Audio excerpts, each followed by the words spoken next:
Welcome to the most important copywriting video you are ever going to watch in your entire life. This is part 4 of my full copywriting masterclass, and in this video I'm going to be explaining to you the advanced copywriting techniques you need to know in order to stand out in 2025.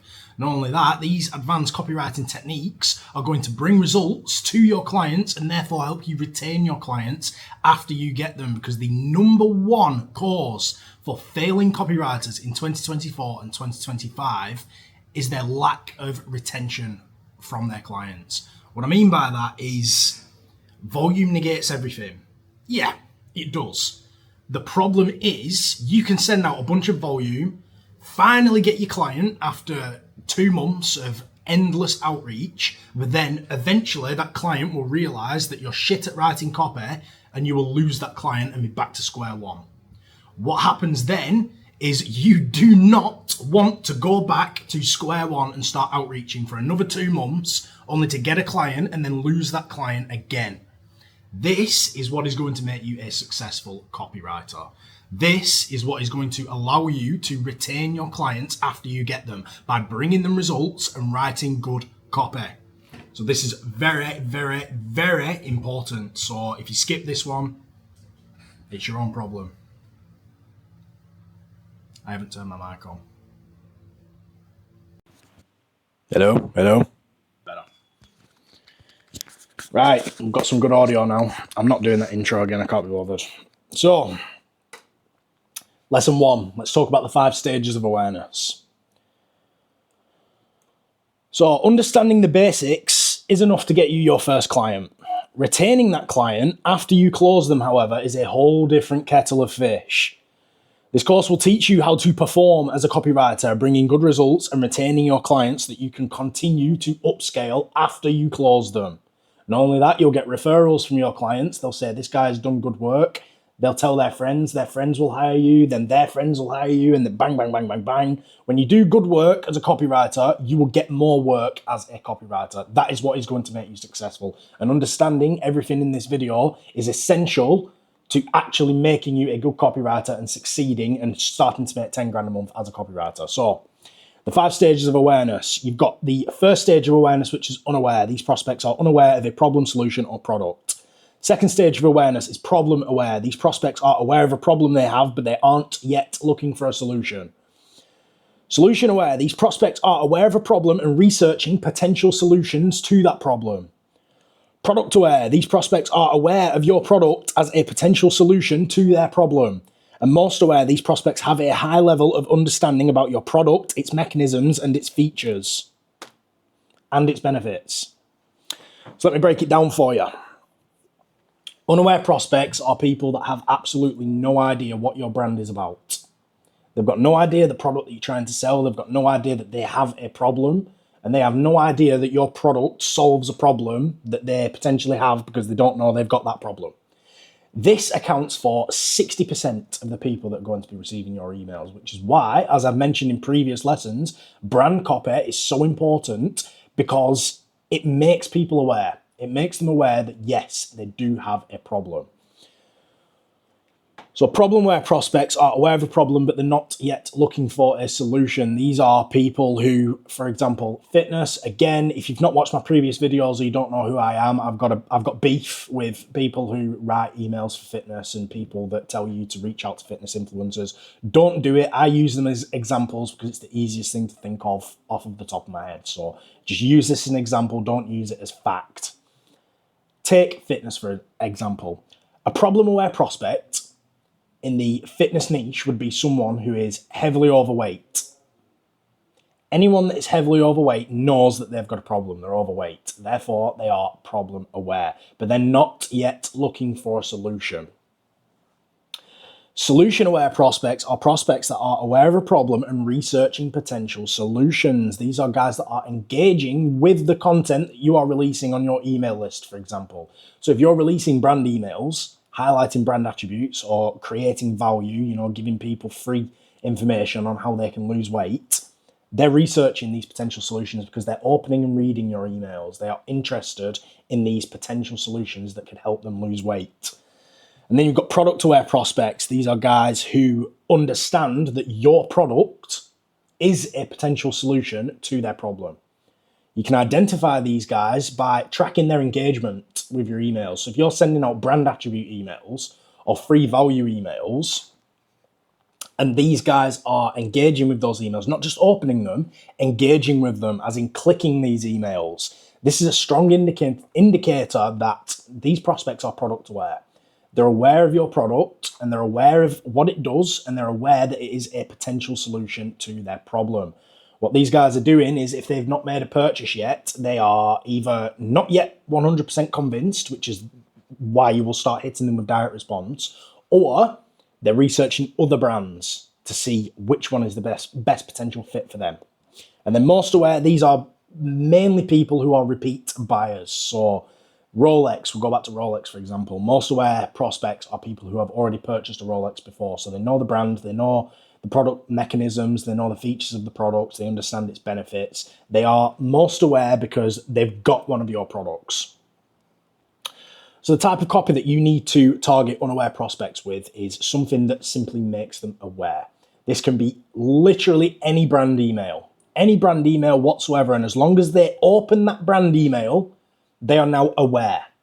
That is it. That is how you identify someone who is now problem aware. How it works is, when you send out an email, any email, whether it's creating value or highlighting brand attributes, you are making it clear that you have a product for that prospect. You're making it clear that you have information that prospect could use. So if you're providing free value, as in, say, for example, one of the value emails that I showed you in the previous videos where I explained how to do the outreach method, I haven't specifically said, you've got a problem, you can't get a client, you're doing this, you're doing that. I haven't tried building emotion. I haven't, used hard direct response selling techniques to say, you've tried the outreach methods and nothing's worked. You've been doing it for 2 months, sending 100 outreach a day. Your sweat patches under your armpits are leaking into your trousers because you're sending so much outreach and you can't do it. That is not the only way to identify a problem. Identifying a problem is simply providing them information and making them subconsciously think, yeah, that information is useful. Example of this, fitness. You send an email out to someone, a free value brand email, and that free value brand email gives them some recipes for healthy meals that taste good. Someone's fat, they get an email for healthy meals and they think, well, yeah, I don't eat the best. So yeah, this is quite good. They're not aware of a problem. They don't eat the best. Even if they're not fat, they might not eat the best. Like me, I'm not skinny, I'm not muscly, I'm not hench. I am flabby, but I'm not fat. So if someone sent me an email with a list of recipes for enjoyable meals that are low calorie and beneficial and tasty and cheap and whatever, I would immediately think, right, that's good. I don't eat the best. I've constantly got diarrhea. I'm flabby. You can see my tits through my t-shirts. I've got a bloated belly. That's quite good. Is that I might actually start using these recipes because I don't eat the best. That is how you have now made them problem aware.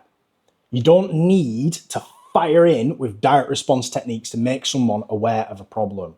It doesn't always work, because using those techniques should be used here when they're product aware, because you're going to build emotion. You're going to use those problems to build emotion and get a response. At this point, just give them some information and let them subconsciously think, yeah, that's good information and I need that. They will have that subconscious thought in the back of their mind and it will automatically make them problem aware. So going back to the emails that you send out, any brand email whatsoever, whether it's highlighting brand attributes, value emails, as long as they open that email, they will move on to the next stage of awareness. They're problem aware. For problem aware guys, now they're not looking for solutions. So now it's your job to convince them that solutions exist. And this is where value emails become exceptionally more useful. You will send value emails giving them free information on how they can potentially solve this problem. So clients, for example, you're struggling to get clients, well, use this outreach method. This is how you do it. These are the steps, step 1, step 2, step 3, step 4, and just include links all the way through. If you want more information on this particular step, then click this link. What will happen is everyone that engages with that email is now solution aware because they are researching potential solutions. They are researching potential solutions to their problem because they have engaged with your emails. Now, sending a brand attribute email to the solution stage of awareness is how you push them to the product aware stage of awareness. Because when you are sending a brand attribute email to a prospect, you're not giving away free value, you're not doing any sort of comparison copy. You are literally just highlighting products that your brand has without any sort of psychological copywriting techniques. It's literally just a few pictures of products. This will work because you've already done the job here. You've already started convincing them with this email, and this email. So they're already semi-convinced at this point. They're already researching potential solutions. So all you need to do is put those solutions on a silver platter for them. And once they engage with those emails, the brand attribute email, now they're product aware. They're aware of the product. They know that your product is a potential solution. And that is when you hit them with direct response. Now, going more advanced, again, it is up to you. There is no right or wrong answer for this. It is up to you to use your initiative. But for product aware prospects, there's two roads you can go down. And you can do A/B testing. You can create two different segments and send emails to both segments and see which one gets the best results. But there's two different roads that you can go down depending on the product or service that you are trying to promote. You can either send them a comparison brand email, which compares your product to other products, like I explained in the last video, or you can send a hard direct response email. We're going to get into advanced direct response later in this video, so relax. You can use building emotion from the last video, or you can use the techniques that I'm going to show you later on in this video. Those are the two ways that you can approach the product aware stage of awareness. And the reason they are effective is because these guys are aware of your product as a potential solution, right? But they haven't bought it yet. Why have they not bought it? Because they're considering other options. They're considering other options, and therefore you need to convince them that your product is the right option for them. And the way you do that is with a comparison brand email or a comparison brand copy. Compare your product to everyone else's, or just highlight the negatives of everyone else's. Like I showed you in the last video, there's a bunch of different ways you can go about it. Or just hit them with direct response and make them feel like, right, you know our product can solve your problem. You've got 30 seconds to click this link, or else you'll never solve your problem ever again. Those two methods both work just as well as each other in this stage of awareness. Simple as that. And for most aware, then you revert back to ordinary brand copy, value and brand attributes. Because these guys have already purchased the product. So they're either going to like it or they're not going to like it. If they don't like it, then it's very highly likely they'll just unsubscribe from your newsletter and leave you a bad review. That's not your problem. You're not the client, you're just the copywriter. So you will target most aware prospects with brand copy, brand attribute emails, and free value. Some additional free value that you can give to these guys is loyalty rewards. Rewards for returning and buying more stuff. We'll get to that in the next slide though, but that is the basic consensus of the different stages of awareness. Now, that ties in directly to the 5 stages of engagement. The difference between these two funnels though is understanding what stage of the buyer's journey your prospect is in, as opposed to just understanding their level of awareness. So the 5 stages of engagement go as follows. The awareness stage, these prospects are generally considered unaware and have little to no engagement with the brand. However, in this stage of engagement, they could be any stage of awareness.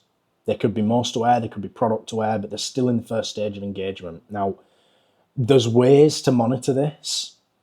There's ways to monitor this in a sense that, say you build a sales page, for example.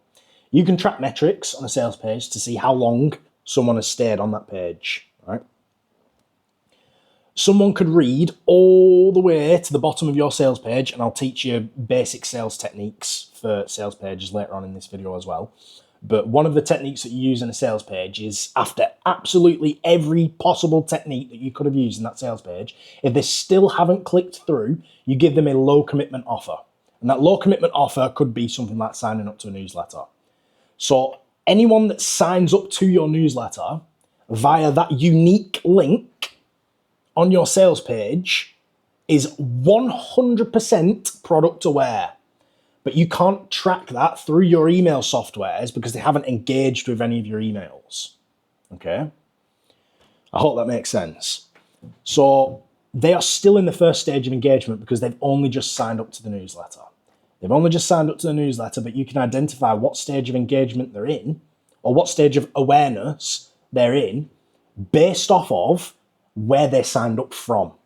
So if they signed up from a sales page and the only call to action to a newsletter sign up is right at the bottom after you've given them all the information on your brand and your products, you can confidently say that that prospect is more than likely product aware.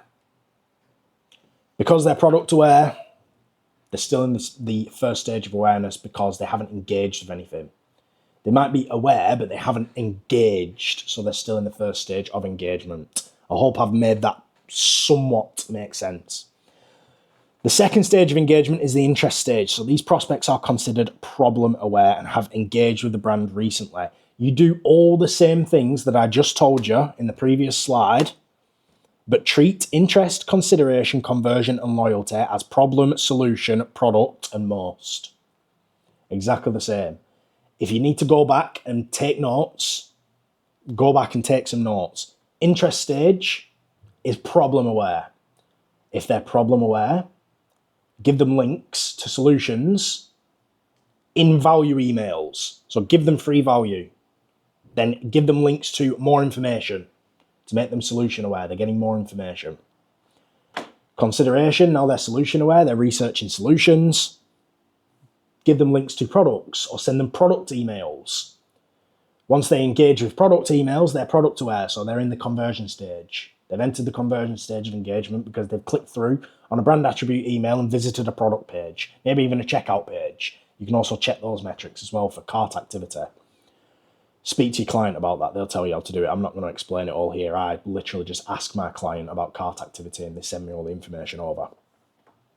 Now, loyalty stage, repeat buyers. Again, your client's newsletter will be linked to their website. And so you can just set up a trigger on one of your automations which says repeat buyers, or set up an automation for post-purchase, like a post-purchase email sequence. You set up a post-purchase email sequence, maybe add a survey for what you thought of the product, and then attach a custom field to that survey. And then every prospect in that newsletter or in that email list that is associated with a custom field that you have attached to a post-purchase email sequence, you know that they're most aware, you know that they're in the loyalty stage because they've already purchased the product before. I might make a video going through email softwares and stuff at some point. Right now, I'm just teaching you the copywriting side of things. So to identify these stages of engagement, these guys have engaged with the brand recently. This means that they have opened a recent email, either a value email, brand attribute email, whatever. They've opened it, but they've not necessarily clicked through. Or they haven't clicked through. If they've clicked through on any of your emails, then they're going to be in one of these stages. If they've opened the emails, though, then they're more than likely product aware, because you're sending the emails to these guys to make them problem aware. And when they open those emails, that makes them problem aware. Understand? If they then click through those emails, they're solution aware. Or depending on the email, if it's a brand attribute email, they're now product aware because they've clicked through on the product. That make sense? I hope it does. So same thing again, solution aware, they've engaged with the brand regularly and recently and clicked through on free value emails. Product aware, they've engaged with the brand recently and they've engaged with product specific content with the brand. So they've opened brand attribute emails, they've clicked through on a specific product and visited a product page. And then loyalty, same thing. So one more time. Any brand email you send to the awareness stage. Free value emails you send to the interest stage. Build authority, build trust. Brand attribute emails you send to the consideration stage, either brand attribute or comparison brand copy. Conversion stage, either comparison brand copy or direct response copy. Loyalty stage, back to free value and brand attribute emails, and include loyalty offers. As one of our trusted customers, as one of our respected customers, we're offering you a 15% discount on your next purchase as a thank you for purchasing with Royal Air Force One, whatever. Give people incentive to stay loyal to the brand and return as return buyers. Understanding this is so important because if you send a direct response email to someone that's unaware, not going to convert. If you send a free value email to someone that's product aware on something that they're already aware of, it's not going to convert. If you send a highlighting brand attribute email to someone that's problem aware, they're not aware of solutions, they're not interested in your product, they're not going to open it, it's not going to convert. It's very important that you send the correct type of copy to the correct stage of engagement.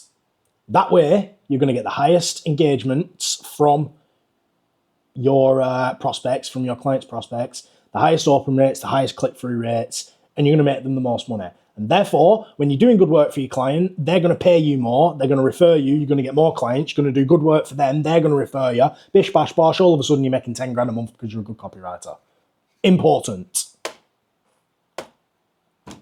So lesson 3, conducting effective research is what will make your copy convert. I briefly mentioned this in the previous course, in the previous videos, but now we're here ready to take a deeper dive. So identifying ICP. ICP stands for Ideal Client Profile, which translates to the language and vocabulary your client's audience responds to.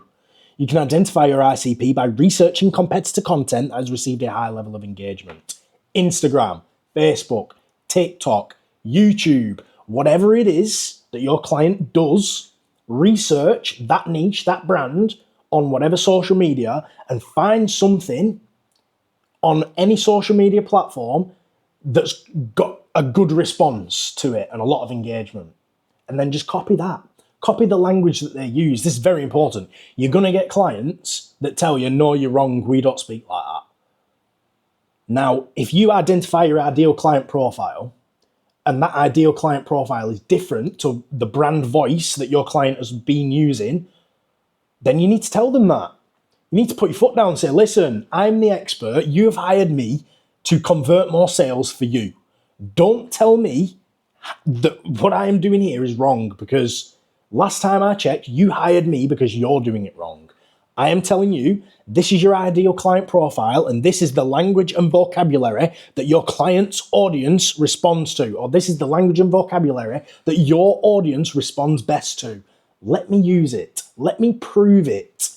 And then you will do it. And then it will convert. And then your client will love you. And then they'll apologize. Or maybe your client's a dick and he'll just carry on whittering in your ear, which I've had that before and I just flat stopped working with them. But identifying your ideal client profile is very important. It's all about resonating with the audience. I don't care who your client thinks he is. I don't care who your client thinks she is. I don't care what brand voice they want to use. I don't care how they want to appear. I don't care about any of that. The only thing you should be concerning yourself with is what your audience responds to. That is how you are going to see sales and success with your marketing techniques, by writing shit that your audience responds to. That is it. Using the correct target language. So go on YouTube, go on Instagram, go on TikTok. If you're writing for fitness, try and find someone that's selling a fitness course. Try and see the way they speak to their audience. If you're talking about copywriting, if you're a copywriter for a copywriter, and you want to know what's working well, go on YouTube, see how these guys are talking, see how the audience responds to the vocabulary that these gurus use, and replicate that language. And when you replicate that language, it's going to convert more. That is it. That's the basic premise of it. So, brand research. There's a few things that you need to understand before writing your copy. Success stories within the brand. This is good for, again, building authority in value emails, brand attribute emails, whatever. Success stories can be used for testimonials and case studies and proof. So you need to know all that sort of stuff before you even start writing copy. Why the brand was founded. This is also important. You need to understand why the brand was founded, because then you will get the best understanding for the products associated with, for the problems associated with the brand, and how the brand aims to solve those problems. That's going to make your copywriting easier. It's going to make it easier for you. It's going to make it easier for your audience. It's going to make it easier for your client. Why was the brand founded? They'll tell you everything you need to know. If they tell you why they founded the brand, you will have all the information you need. The problems, the solutions. That is it. And then what separates them from their competitors? Get down to the nitty-gritty details. What is it that you offer that no one else is offering? Because then you can use that, you can leverage it. Comparison emails, free value emails, offer shit that other people aren't offering within that niche. That's stuff that you need to know. And then product research, mega important. I mentioned this in the direct response lesson that came out a couple of weeks ago. This is important for understanding the type of copy you want to use. What are the problems associated with the products that your client is selling? Pick a product, right? If he says, I want you to help me sell this particular product because it's not selling as well as everything else, right? What are the problems associated with that product? Can you spark an emotional connection with the audience using those problems that are associated with the product that you're trying to sell? And how apparent are the problems associated with the product? What this means is going back to what we talked about in part 2 of the copywriting course. We'll talk about a bottle of water. What are the problems associated with a bottle of water? Dry mouth, which I've got right now and I don't have a bottle of water on me. Dry mouth, reduced cognitive functions, and mood swings. Right. Can you spark an emotional connection?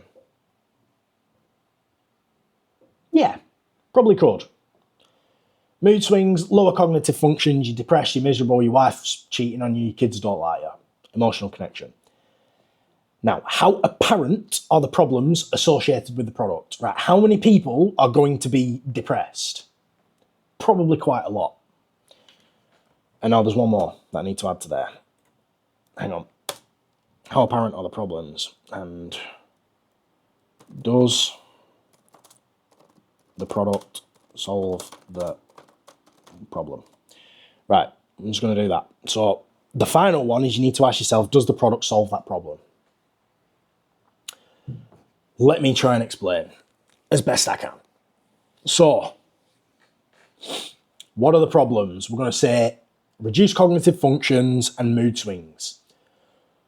Can you spark an emotional connection? Yes. Reduced cognitive function and mood swings can lead to depression, which then leads to your wife cheating on you and your kids don't like you.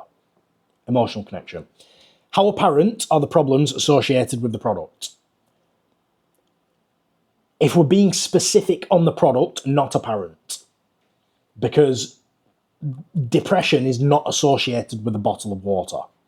Which leads me to this. Does the product solve the problem? No. A bottle of water does not solve the problem of depression. It can improve your cognitive functions and maybe reduce mood swings, but people are depressed for a number of reasons. You might have lost your job. You might have been outreaching for 2 months and not got a client. You might be working a 9 to 5 and you're too lazy to learn about copywriting. You're depressed, right? Everyone hates you. If I give you a bottle of water, that's not going to solve that problem for you. Therefore, when you spend all your time building emotion on this product before you reveal, building emotion on this problem before you reveal the product, then when it comes to you actually revealing that product, all the trust, all the authority, all the emotion that you have built in the first stage of your email will be lost. If I sat there and someone said, you're depressed, your wife's cheating on you, your kids don't like you anymore, you can't be arsed going to work, you're miserable, you're this, you're that, and I resonated with all of that, and it put me in an emotional state as to where I was thinking, oh my God, what is it? How can you help me? Please, God, help me. And then this guy turned around and said, here's a bottle of water that'll improve your life. Instantly, you are going to lose that potential customer forever. They are going to think, I cannot believe I've just sat there and read that entire fucking email for a bottle of water. Fuck you. I'm already fucking depressed. And you've just got my hopes up thinking that you're going to help me solve my depression, and you've offered me a bottle of flavoured water. Fuck yourself. Unsubscribe. Very important. What are the problems? Can you spark emotional connection? And how apparent are the problems that are associated with the product? And can the product solve that problem? Yes. Very. And yes. That is the only time you will write an emotional direct response email. Can you spark an emotional connection? Yeah. How apparent are the problems associated with the product? Very. Sorry, I didn't mention that bit. How apparent are the problems? Reduced cognitive functions. How many people are suffering with reduced cognitive functions? Not many. Not many. You can spark an emotional connection by talking about them being depressed, but how many of them have actually got reduced cognitive functions? Realistically, no. So let's find a problem that a lot of people do suffer with in regards to a bottle of water, and that would be a dry mouth. Right. Everyone suffers with a dry mouth, right? That will resonate with everyone. So, I've lost my train of thought. Let me think. I've been doing this for a while. Do you know why I've lost my train of thought? Because I've just noticed I'm recording in fucking 1080p again. Never mind. So, you need to pick a problem that will resonate with as many people as possible. If you cannot find a problem that will resonate with as many people, with a large number of people, then you do not write direct response. You only write brand emails. You will never write direct response unless you segment them into the stages of engagement, which I mentioned. But as a whole, you just don't write direct response if you can't identify a problem that everyone can resonate with. Because if you can't identify that problem, people aren't going to resonate with it. You're going to have low engagement, low click-through rates, low open rates, whatever. Not going to convert. You're shit at copywriting. Your client's going to sack you off. But there's a way around it. There's a way around it where you can use direct response in a way that doesn't deal with this problem. We'll get to that soon. This is dragging out. So email sequences, I'm briefly going to cover this now because there's more important stuff coming up. Email sequences are not difficult. It's everything that I've already taught you. I'm just going to explain what it is. So email sequences are an excellent way of funneling your audience through the different stages of engagement. The best and most widely recognized sequence of emails is called the Welcome Series. Welcome Series is a sequence of automated emails released to prospects over a set period of time after they subscribe to a business's email list. The sequence can contain as many emails as you like, but I prefer to use 4 emails, 1 for each stage of engagement. So you've got your welcome email, that makes them problem aware. Your first brand email, that makes them solution aware. Your second brand email makes them product aware, and your final email, which is your direct response, makes them convert. So for the welcome email, this email is used to welcome your audience to the brand. You talk about the brand, its values, and what they can expect to receive from the newsletter. Give them some free value. Don't need to add any links. You're literally just welcoming them, telling them what they can expect, building their hopes up for all the wonders that are going to enter their inbox through this email list. The next email in this sequence should be a free value email. This gives the reader information on the product, how to use it, the benefits of using it. You can include call to action throughout to give them more information on specific ideas or specific products, whatever. Second brand email. This email will highlight the brand's attributes. You've made them aware of your brand and created interest with free value. So now you just need to introduce the solutions. And the final one, you've made them aware of the brand, built authority, gained trust. So now it's time to sell. This email should follow basic direct response principles in order to sell the products or services previously highlighted in this sequence. That is a welcome sequence. You can make it as long as you want. You can do 3 value emails and then 2 brand attribute emails and then 2 direct response emails using different direct response techniques. You can do literally whatever you want. Basic breakdown. Automations, again, they're really easy. You just set up a trigger on their email software. I'm probably going to make a video talking about email softwares at some point, so stand by for that. It's really simple stuff. An email sequence is just understanding that you have to pre-write a bunch of emails to target all these different stages. That is it. That's all an email sequence is. There's different email sequences like post-purchase, drip campaigns, all that sort of stuff, but we'll get into that maybe in an email sequence specific lesson. For now, let's explain sales pages. So sales pages, similar to email sequences, a sales page is designed to guide prospects through the different stages of engagement. So for a sales page, I'm not going to show you examples. I'm not going to mess around because I really want to get to the next one because that's the important part. Sales page is just brand copy. That is it. A landing page is direct response. A sales page is brand copy. Right? The difference between a landing page and a sales page is a landing page is just the first point of contact. It's the first point of contact, and a landing page is designed to get one outcome and one outcome only, whereas a sales page can be designed to get multiple outcomes. What that means is a landing page, for example, the outcome that you want to get from a landing page could be a redirect to a sales page or a sign up to a newsletter. You can have more than one landing page, by the way, if you didn't know that. A sales page, however, could cover multiple products all the way through, from top to bottom. It can cover the brand in the introduction and talk about all the different types of products that you've got and all the different problems and solutions available.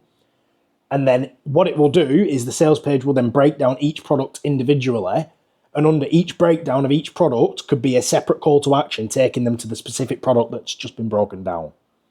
Whereas a landing page always has the same call to action.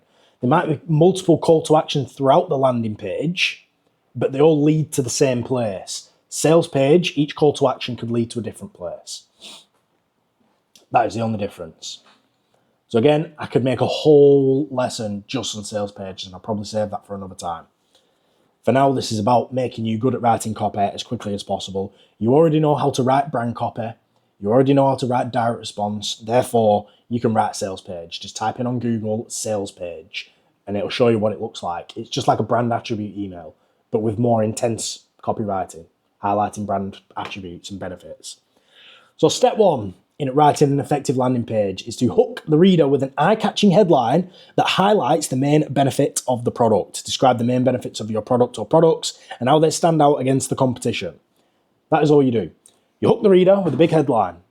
So say a sales page for a copywriting course would be earn more money, work less hours. Main benefit of the product. You're going to earn more money, you're going to work less hours. And then all you're going to do is you're just going to start highlighting the brand. Why is copywriting good? Copywriting is good because you only have to work a few hours a day and you can make 10 grand a month. It's also good because you can work from wherever you want. You can work from the beach, you can work from home, you can do this, you can do that. It's also good because you work for yourself and there's no set time limit, so you can work whenever you want. It's also good because blah, blah, blah, blah, blah, blah, blah, blah. And then once you've described those main benefits of the brand in general, you will then expand on the key benefits and features of specific products, describing in detail how the product works, why the reader needs it, and using NSBE and real-world examples is good for this. So, again, if you're writing a sales page, you will highlight the benefits of the brand, what's good about the brand, and then you will highlight the different products one by one and just describe in detail what's amazing about them. That is it. You just describe in detail what's amazing about each product. Step 3 is to diminish predispositions the reader might have. This means predicting their concerns or worries and then addressing those concerns. Showed you how to do that in brand copy already. Go back and check that video if you haven't seen it. Step 4, testimonials and case studies. Solidify the brand's authority, building trust and removing doubt by highlighting the success stories associated with the products you are highlighting. Simple. Testimonials, case studies. You've addressed concerns and now you've further fortified your reassurance by providing testimonials and case studies that whatever it is that you're writing the sales page for works. And step 5, right at the bottom of the sales page, if the reader hasn't taken action by this point, then it's time to start throwing out special offers or lower commitment offers, discount codes, limited time stock, and even free memberships to store the customer's data for later sales. Like I mentioned earlier in this video, low commitment offer, signed up to the newsletter, they've read the entire sales page, they are product aware, so you can easily sell to them in your email list because they're already product aware. Itching your balls. Good copy. So lesson 7. This is the one you've been waiting for. Advanced direct response. This is going to be the difference between making your client money and not making them money. Because you could have done all this, right? You could have done all the best brand emails in the world. You pushed them through all the different stages of awareness. You push them through all the different stages of engagement, but they're stuck in the conversion stage, and you're writing for a product that you can't spark an emotional connection for. You can't spark an emotional connection for this product. You can't do it. No matter what you do, there's no problem associated with this product that you can spark a connection on. So what the fuck do you do? How are you going to bring your client results when you can't spark an emotional connection? Advanced direct response is basically understanding when to use direct response. We've spoken about that. When not to use direct response. We've spoken about that. How to structure your copy. We've spoken about that. As in not saying how to structure your copy to write like a beast. I will teach you how to do this. Not shit. Write copy properly. Write normally. It's okay to use one-liners here and there. They're good. They work really well when you are highlighting something that's important. Like, for example, it doesn't have to be that way. So you've just built emotion, blah, blah, blah, blah, blah, and then you could put on one line, it doesn't have to be that way. That's fine on its own on one line and then another line break. But when it's every single sentence that you're doing it, instead of using commas, you're just line breaking, it just looks ridiculous. Don't do it. Number 4 is you need to understand the 2 most effective methods of direct response. I'm going to show you the first one here. But James, you already showed me that. Cav. Oh my God. I'm a female. Cav, you already showed me this email. You said that it doesn't work. It doesn't. It doesn't work as it is. Let me show you how to make this email work. It's very simple. Let's find... There we go.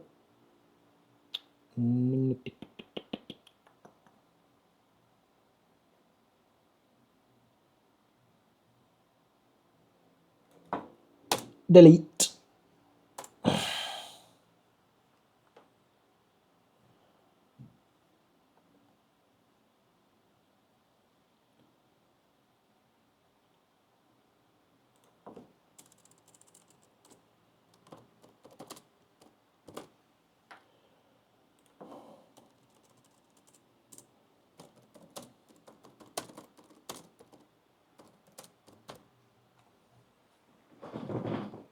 Now it works.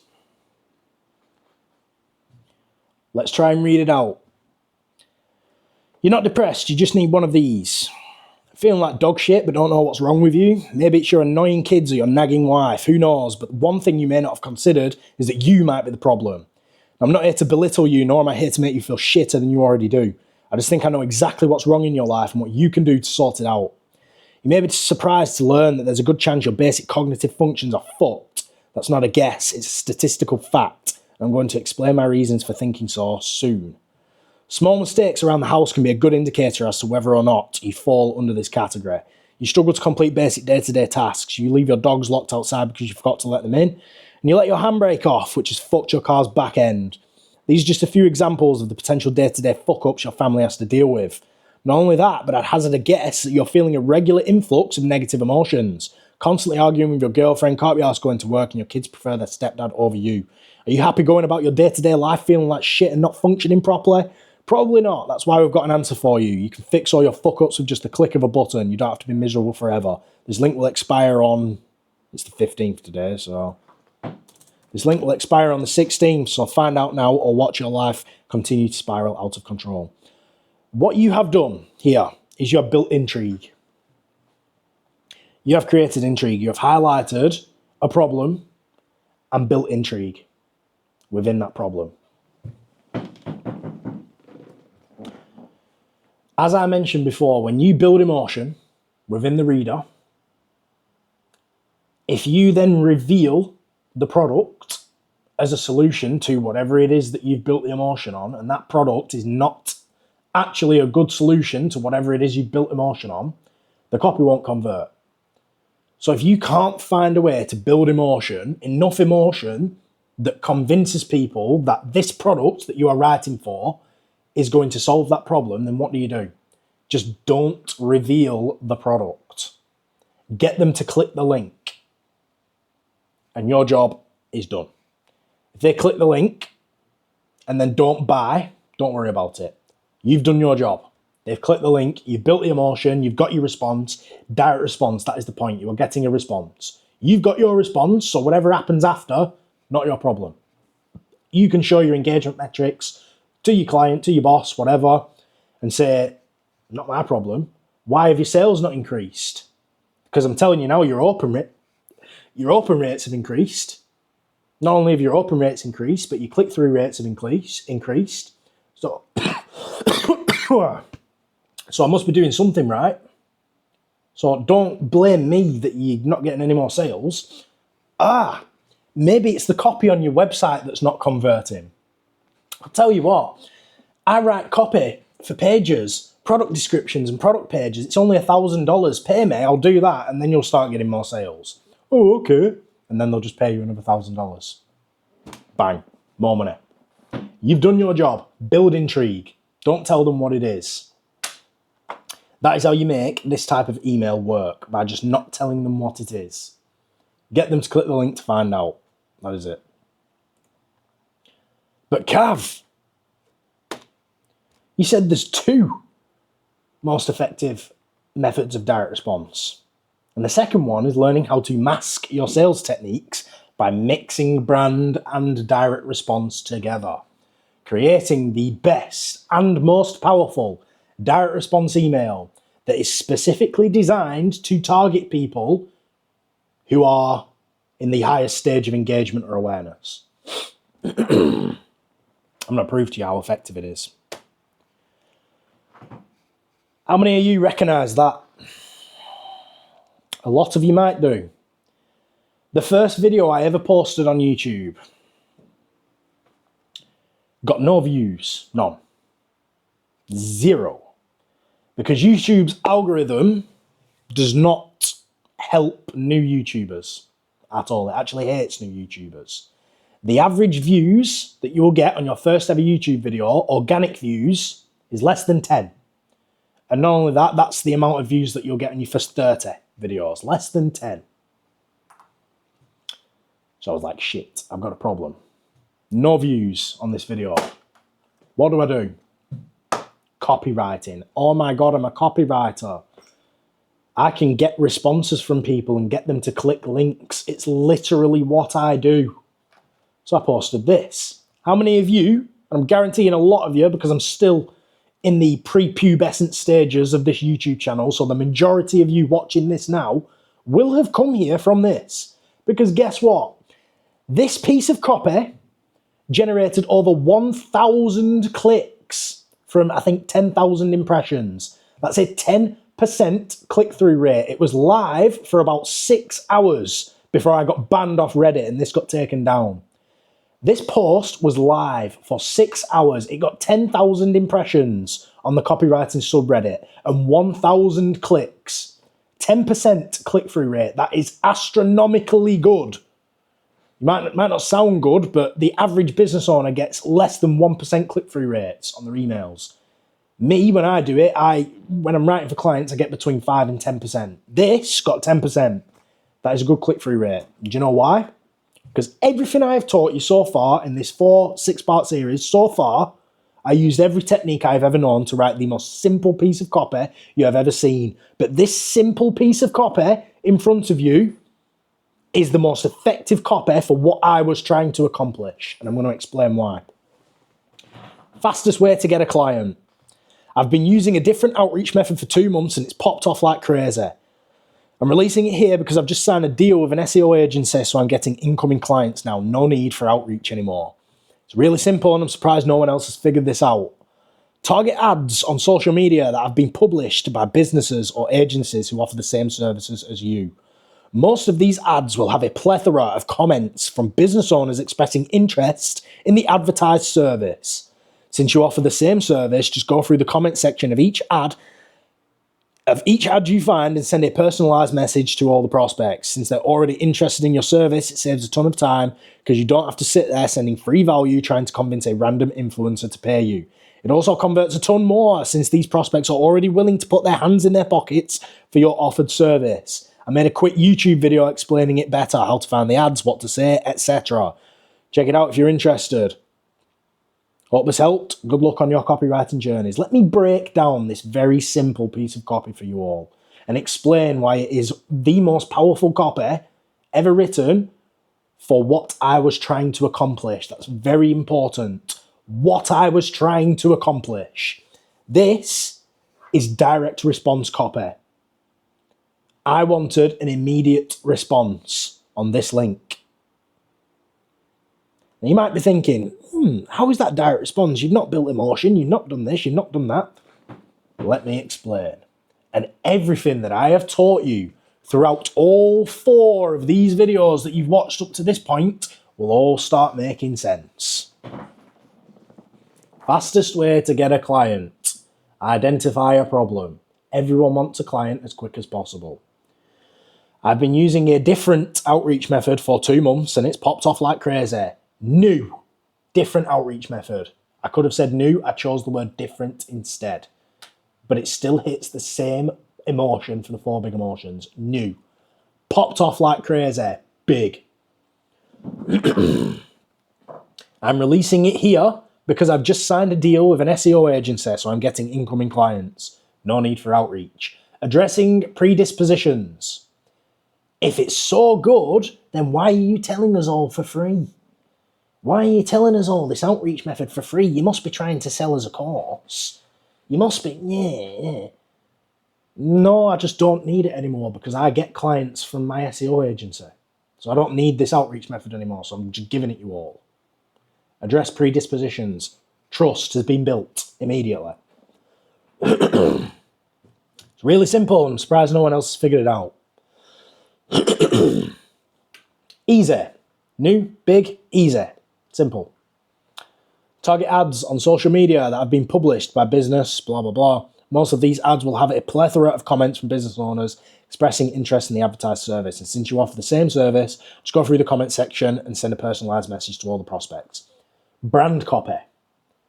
Mixing direct response with brand copy. Free value, but it's very limited. This is the difference between a mixed email and a hard free value email. In a free value email, you are literally giving them everything they will ever need and then just giving them optional links to click for expanded information. This, I'm giving away free value, but it's nowhere near enough to actually use practically. You have to click the link if you want to use this information practically. Since they're already interested in your services, it saves a ton of time because you don't have to sit there sending free value trying to convince a random influencer to pay you. Building emotion, resonating, predicting, everything in one line. So simple. That's the amazing thing about copywriting. It's simple. They're already interested in your services, so it saves a ton of time. You don't have to sit there sending free value. You don't have to convince random influencers to pay you. It converts a ton more because prospects are already willing to put their hands in their pockets for your offered service. So I made a quick YouTube video which explains it better. Tell them what they're going to find on the other side of the ad. Don't just say click here now, like I mentioned in the direct response for driving action.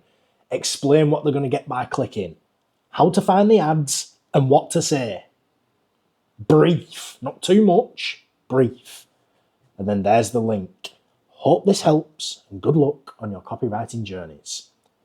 That did its job. That is a direct response piece of copy that did its job and generated 1,000 clicks to my first ever YouTube video, which subsequently generated 600 organic views and now gets me a consistent 300 to 400 to even 500 views now on YouTube. I'm in YouTube's algorithm from one lead magnet, from one piece of copy, one piece of direct response copy. And I have just basically set my YouTube career in motion from one piece of copy. I did post more than this. I posted it in different communities, but they all got insta-banned. And some of them just didn't receive any engagement because it weren't specific to copywriting. This was the only one that actually got any engagement on it because I identified my target audience. I identified their level of sophistication. I immediately addressed the predisposition based off of that level of sophistication. Selling courses. Well, no, I just don't need the outreach method anymore. Addressed. I've used literally everything that I've taught you in this one piece of copy, and it converted and got me into YouTube's algorithm. 1,000 clicks, 1,000 people. That is a big number. 1,000 people clicked on my link from this. This is the literal piece of copy that did it. 1,000 clicks. So if that doesn't prove that you don't need anything else to be a good copywriter other than what I've taught you so far, don't know what will.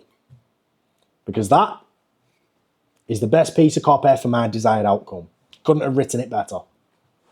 You probably could, if someone like Ben Settle did it, but that did its job. It did what it was supposed to do. And I used every technique under the sun in such a simple way. And the reason it's simple is because I masked my sales techniques.